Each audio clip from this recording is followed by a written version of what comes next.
Raider Nation, what's going on? You're watching the Raiders Report, and we got some news. We got some rumors to talk about. We're going to be breaking down a lot around linebackers because that seems to be the focus of Josh McDaniels and Dave Ziegler today. Not only that, Trayvon Mullen sent out a pretty cryptic message, and I'm wondering if it was about James Bradberry. We're going to talk about all of that here on today's show, but I got to kick the show off with one of my good friends and former Raiders linebacker, Nick Kwiatkoski, and could a potential return happen? Well, Kwiatkoski visited the Las Vegas Raiders on Monday, so yesterday, and the biggest reason why he visited is because the Raiders still know that they have need and they need extra depth at the linebacker position. He was released back in March, which saved the Raiders $5.3 million. So a lot of times when you see that, people are like, oh, well, Mitch, they already released him. Why would they want to go ahead and bring him back? They released him because they needed to save the money. And if you could end up bringing him back, it does make some sense. I've always seen him as a good player. He just battled some injuries last season. So I was messaging him bright and early this morning, and I've actually already put this out on Twitter. Another reason to hit me up on Twitter and on Instagram, at MitchellRens365. But this is what Kwiatkoski messaged me on his visit Monday. The visit went really well. I'm feeling healthy and ready to join any team to compete. Would love the opportunity to stay in Vegas with the Raiders. So let me know, y'all, down in the comments section right now. If you come across this video, I want you to either type S for sign, or I want you to go ahead and type your P for pass. Should the Raiders bring back Nick Kwiatkoski? Let me know right now down in the comments. I'm going to go ahead and give this one 4 just win babies. I would absolutely bring back Kwiatkoski. This guy was a team captain in 2020. He was a leader in the locker room even last season, and he was the Raiders' best linebacker in 2020. And worst case scenario, you bring him in for good depth. He also has some special teams ability. And I actually have watched a lot of tape on Kwiatkoski, and there's going to be a lot of people who say, oh, he was bad last year. For his standards and for most standards, you're right. He didn't play up to par. But he also battled a ton of injuries, and Gus Bradley brought in the guys that he thought could fit best in his system. I watched Kwit in 2019. I watched Kwit in 2020.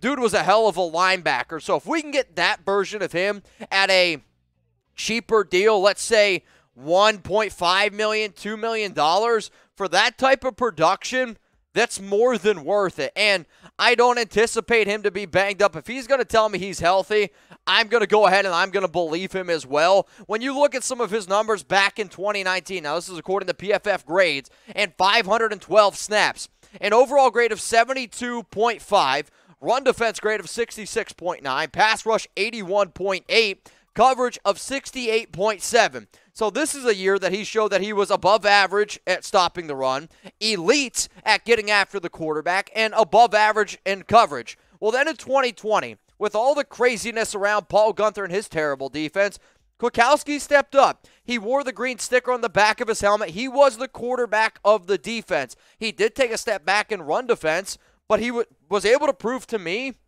that he was pretty damn good in coverage. And I talked to multiple Raiders players about practice. A lot of them were surprised that Kwit didn't get more run because he was showing up in practice. He was one of the very first linebackers to pick off Mariota not once, but twice in practice. I know what Kwit wants, and I believe that Nick Kwiatkoski wants to be a Raider. Now, I will say this.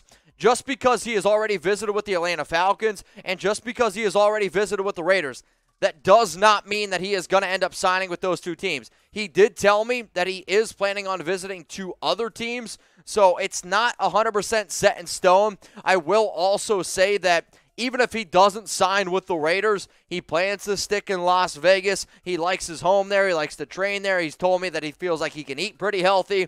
So even if he signs somewhere else, Nick Kwiatkoski does plan on keeping his home in Las Vegas. So I know how much you guys like those type of rumors. All right, the next story coming up here on the Raiders Report is there some bad news for Trayvon Mullen? Because my man posted a cryptic tweet on Monday, and the timing was, well, a little peculiar. I'm going to tell you about this story, but first, I am trying to get to 114,000 subscribers ASAP Rocky. So if you love the Raiders, You bleed silver and black. You won't find another channel out there that keeps you up to date on the latest news, rumors, and likes to get down with the nation. We are 172 subscribers away from 114K. If you shout Raiders at random people wearing shields, then this is the channel for you. Go ahead, hit that sub button, and turn on those notifications. So Trayvon Mullen, he tweeted this out on Monday. I was going to make a graphic, but I figured this was just better.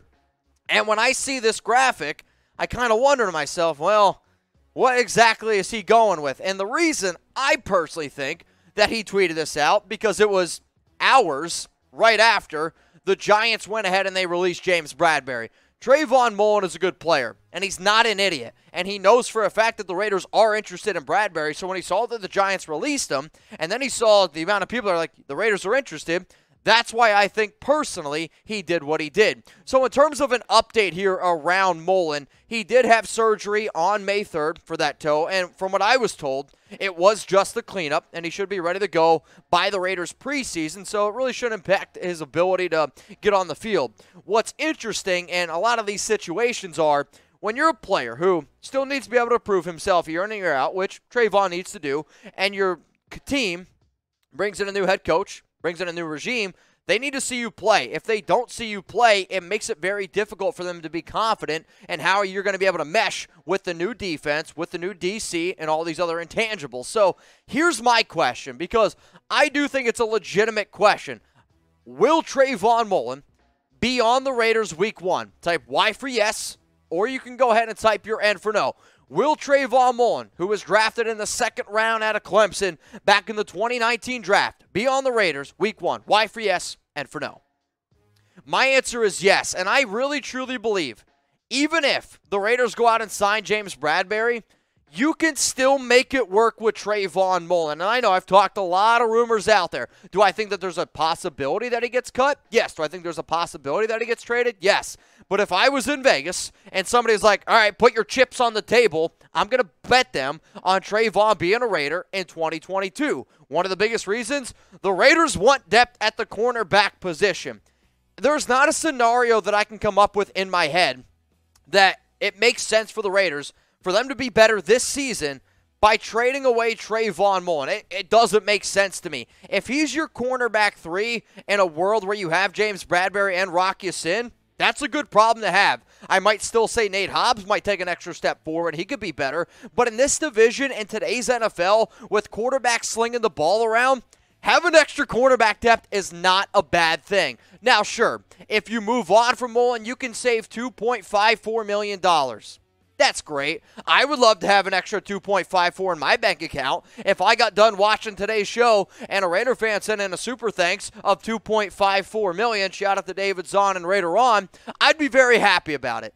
Here's the issue, though. $2.5 million NFL teams is not a lot of money, and Trayvon Mullen is absolutely worth that extra money to have him on the team if he's healthy. So what I am going to be talking about next is, well, if I say that there's a chance, right? If there's a chance that he could be traded, if there's a chance that he could be cut, well, who are some teams that might be willing to throw a 5th-round pick, might be willing to throw a 6th-round pick the Raiders' way to go ahead and get Mullen? I'm going to give you 5 teams, but first, I want you guys to go ahead and check out Locals. And I personally love Locals. Why? I like getting to know you guys because here on YouTube, we have 114,000 subs. It's hard to keep track of all those people. With Locals, I can talk to you guys on the reg.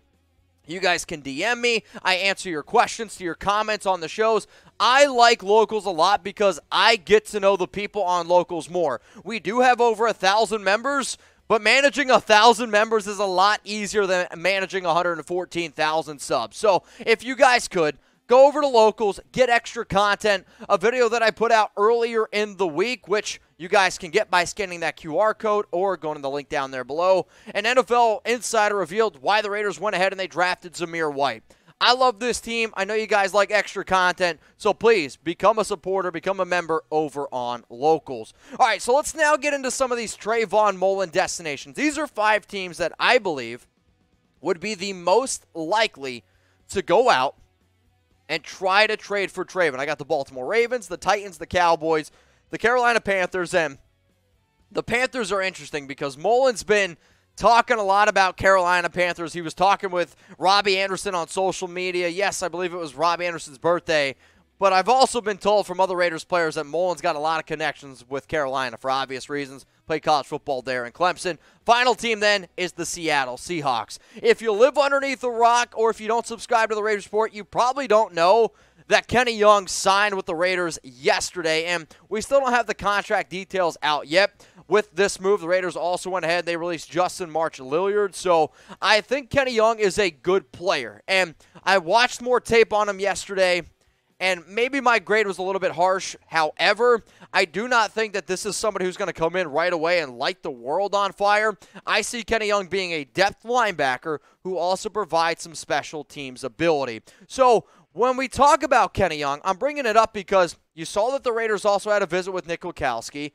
There's also been some more rumors out there, and a player that I wouldn't mind the Raiders go out and getting. We're going to talk about him in just a second. But first, I got to show y'all. Man, I told you guys, if you want to shout out on the show for the people who can't join the live, send in a super thanks. It's a new feature that YouTube just launched, which literally has a heart button underneath. It's like super chat. So shout out to Paul Nava. Shout out to Randy Griggs. Shout out to Daniel Topsy, who so far sent in the biggest super thanks, who also was like the guy that ran the Raiders fan-led mock draft. So Daniel, major appreciate from the $10 super. Purple Walrus, new subscriber. Thanks for all the dedication to Raider Nation, Mitch. Purple Walrus, appreciate you. Oh, I love this name. Yeti Strain of Smoking Records. We got Andy Carpio. We're going to keep rolling through these. Michael Oprah. Remember, if you got, what is it? Oh, Orona 741. Thanks, Mitch. Spam Raiders. We have the best fans. You're damn right we do. Skylar Williams, Matthew Van Dyke. If you want a shout-out on a future Raiders show, go ahead, send in a super thanks, because if you send one in, just like super chats, I will guarantee you a spot. And if you're like, Mitch, I don't know how to do it, here's a picture. I might actually release a video that says I'm back in 2K fighting crabs, and I might actually try to do it. There's a button. You click that. You have a box here to put in any message, and then it's just an easy way to say thanks to his channel that is free and provides videos every single day. All right, so let's look at that linebacker that the Raiders might have some interest in. Bleacher Report released a video that said the Raiders should go out and sign these three veterans. One of the veterans was Donta Hightower. I talked about another veteran on yesterday's Raiders Report, so if you want to go ahead and check that video out, please do so. We know that Hightower knows McDaniels. We know that he knows Ziegler well and from all their time in New England. However, if you're looking for just a run stopper, that's kind of what Hightower is at this point. And I would say the Raiders already have a pretty damn good run stopper in Denzel Perriman. This is what Jeff Howard had to say. On Hightower signing, just in general, not with the Raiders, just in general. Hightower is still figuring out what he wants to do. If he wants to keep playing, he doesn't need spring ball anyway. Could take a while longer. And if I was him, I would take a little bit longer as well. Do I think he could help this Raiders linebacking unit? I sure do. Do I think he'd be one of the top guys? No, I would still rather have dudes like Kyle Fackrell out there, Denzel Perriman. I would like to see the growth of somebody like Devon Diablo or Jayon Brown. But I do know this. Donta Hightower, if you added him to the team, it would be very similar to the way Vontaze Burfict was added back in 2020 or 2019, whatever the hell the year that was, where he knew the Paul Guenther system. Donta Hightower knows what Josh McDaniels and Dave Ziegler are looking for. So if you want to bring somebody in who could be a leader in the locker room and also be a leader on the field to just help guys get assignments down, I get that idea, but he's not going to go back to being the Pro Bowler that he was in 2019. So we talked about Hightower. We talked about Nick Kwiatkoski. If you could only pick one to sign, you can only sign one player, who would it be? Would it be Donta Hightower type DH? Would it be Nick Kwiatkoski type NK? Personally, I would rather have Nick Kwiatkoski because I think he's going to be cheaper. If you're telling me I can get Hightower and Kwit at the exact same value, I'm probably going to end up leaning towards Hightower. I just believe that Hightower is going to be a lot more expensive. And at this point, I'd rather save the money and invest it in some other players at some other positions. So please, let me know down in the comments, DH or NK. Before I wrap up this news and rumors video, I do want to tell everyone who is in the Dallas area, if you want to come have brunch with Graphic Raider and I, 11 a.m. at 3090 Olive Street. It is at Hero, so please go ahead and check it out. We're going to have mimosas. They got $5 mimosas. They have a mega mimosa there. It's gigantic. It's like 10 mimosas in one for $35. Here's the location. It's an awesome area, inside, outside, giant screen TVs right next to American Airlines, plenty of parking. We're going to be hanging out with Raider Nation. We're going to be having a good time. So if you want to come have brunch, 11 a.m. this Saturday, May 14th, put it in your calendar, and I hope to see you guys all there because it's going to be one hell of a time.